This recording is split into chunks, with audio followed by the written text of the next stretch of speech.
So friends, look at this image. So this is a case of anencephaly, and the next this is a case of spina bifida. That's all. We'll know about the cause of anencephaly and spina bifida. So this video is about development of brain. So first of all, you should know what is neural plate stage. Basically, what is neural plate? So here that this is the ectoderm, this is the mesoderm, basic intraembryonic mesoderm, basically paraxial mesoderm, and this is the notochordal process, and this is the endoderm. And this notochordal process will later develop into notochord.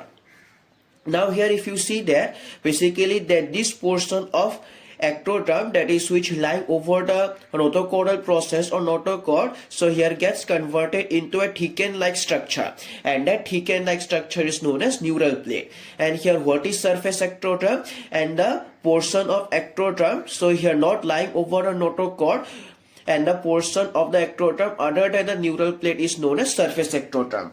So first of all, I written about the neural plate. The portion of ectoderm lying above the notochord becomes thickened to form a structure called neural plate. Now, so here you should know that what is neural groove and what is neural fold stage. So here, as you already know that this is the neural plate, surface ectoderm, notochord, and this is the endoderm. So now here if you see that this is the lining over the ectoderm, and this is the midline structure. Now here if you see that this neural plate has buried, and as a result of the burying of this neural plate, so a neural groove form, and also you can see here that edges of the neural plate, so here have been raised. So therefore that so here the neural plate becomes depressed along the midline with raised edge, and this leads to formation neural groove. Now here basically about the surface ectoderm. Now for understanding the future concept that this surface ectoderm should know. So here the ectoderm portion not lying over a notochord or notochordal process is called surface ectoderm, and it is the portion of ectoderm other than a neural plate. So now here if you see that, so here that this is a, so here basically ectoderm, this is the neural plate, this is a notochord, this is a paraxial mesoderm, and this is the endoderm. And here basically these are the surface ectodermal cells lying at the margins or at the edges of the neural plate. So now here from this to this, if you see that all these surface ectodermal cells which were lying initially at the margins or at the edges of the neural plate, so here have got converted into neural crest cells. So therefore that I've written that the surface ectodermal cells lying at the margins or edges of the neural plate differentiate into neural crest cells. So now here if you see that this is the neural groove. So friends, see that this is a neural groove. Now here you can see that their margins, they are approaching towards each other. Now here as a result of the approaching of the margins of the neural groove, so here finally that is neural groove is converted into a tube-like structure, and it is separated from the surface ectoderm, and that is known as neural tube. So therefore that I've written that approximation of the two edges or margins of the neural plate converts the neural plate to neural tube. Now here neural tube separated from the surface ectoderm. So here this is a brief basically what is neural tube, but here you will have to also study basically how is neural tube formed, basically stages of neural tube. The first is like that similar like the formation of the neural plate. So here basically what is neural plate, once again I'm going to show. So here basically the portion of the portion of ectoderm lying over a notochord becomes thickened to form a structure basically known as a neural plate, and this neural plate, so here is the initiation or a beginner of the a neural tube formation. So therefore that you can see here basically formation of a neural plate, it begins at 3rd week of intrauterine life. So here now again, so here neural groove formation basically along the midline structure, that is neural plate, so here becomes buried, and also basically that the surface ectodermal cells at the edges of the neural groove, so here converted into neural crest cells.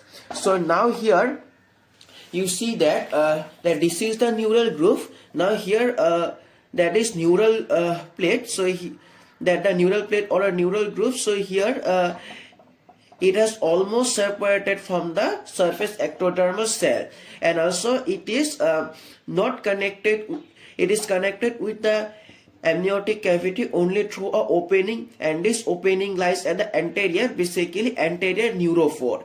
And also if you see that through this anterior neurophore, basically amniotic fluid comes, and also that this amniotic fluid provides nutrition to all the cells of this neural groove, and finally through the posterior neurophore goes in a notochord, and then it goes into this yolk sac. So therefore that I written that. So here connection of neural plate with amniotic cavity through the anterior neurophore is there, and through this anterior neurophore amniotic fluid comes, and this amniotic fluid provides nutrition before the establishment of blood circulatory system. Because like that in our normal human body also, if you see that, so here blood provides nutrition to all the cells, and also provides oxygen and takes carbon dioxide from the tissue for the expiration process. So here basically that till now that this blood circulatory system has not been developed, so therefore for the nutrition of this neural plate, basically that is amniotic fluid is there. Now so here after a complete development of the blood circulatory system, that is anterior neurophore and posterior neurophore both closed. So here first anterior neurophore closed, and then posterior neurophore closed, and then finally after the closure of both the neurophores, that this complete well developed neural tube form, and it is separated from the surface ectodermal cells completely. That's so therefore that I have written that due to the complete closure of both neurophores, the neural tube developed completely, and yes, and later from this neural tube brain and spinal cord will be formed.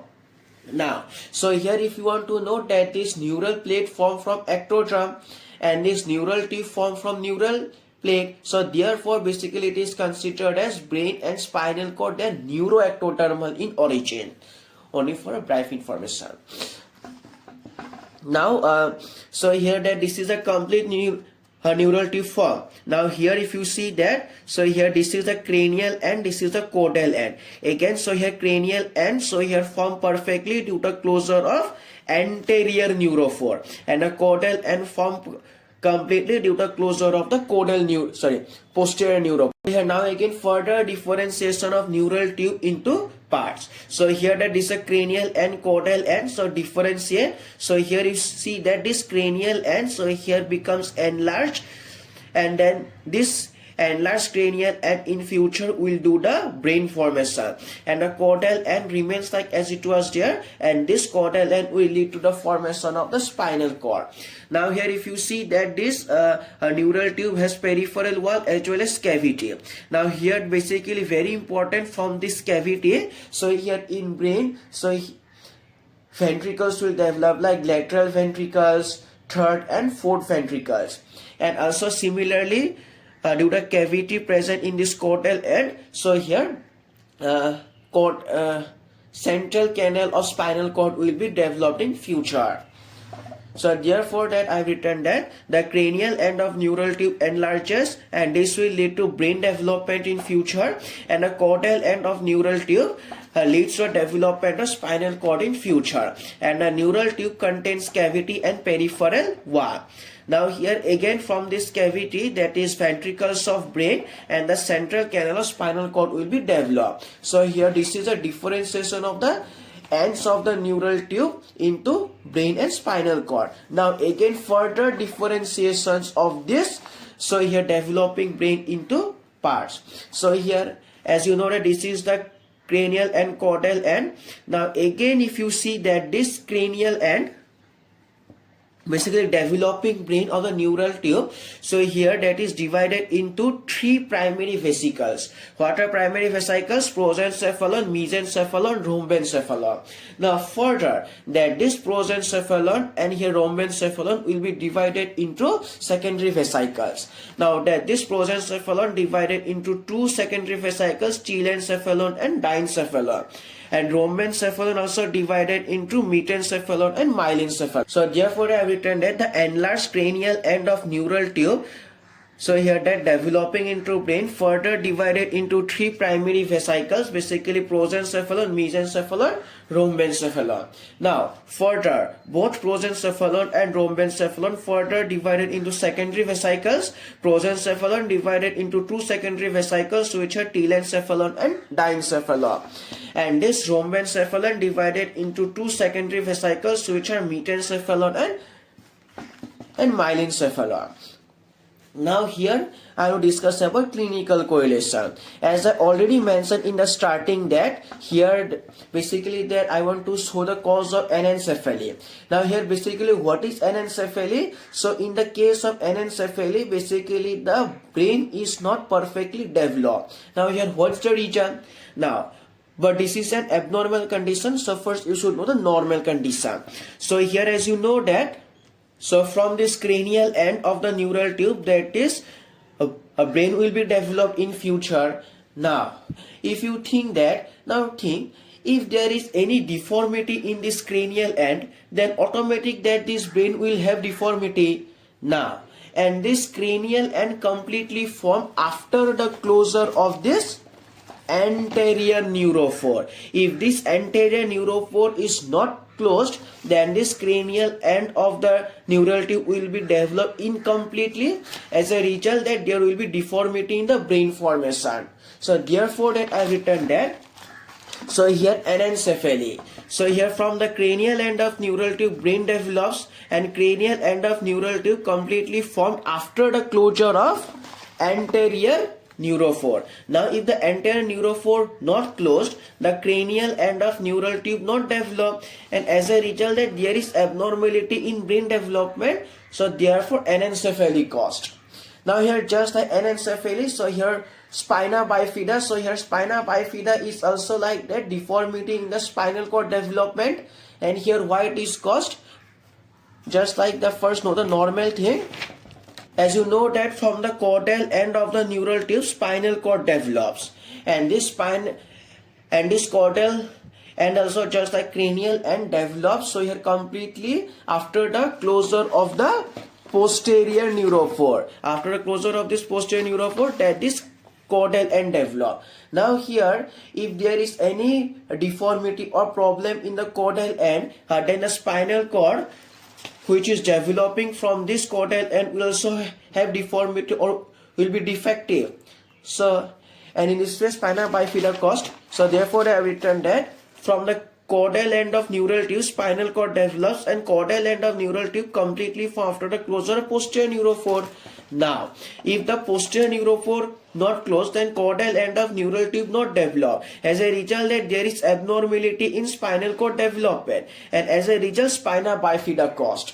So therefore the main cause of anencephaly is the failure of the closure of anterior neurophore, and the cause of spina bifida is the failure of the closure of posterior neurophore. That's all about this.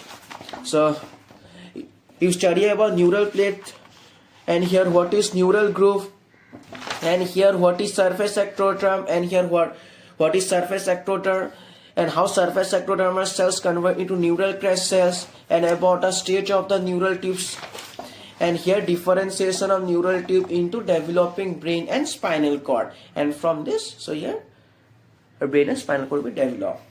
So that's all.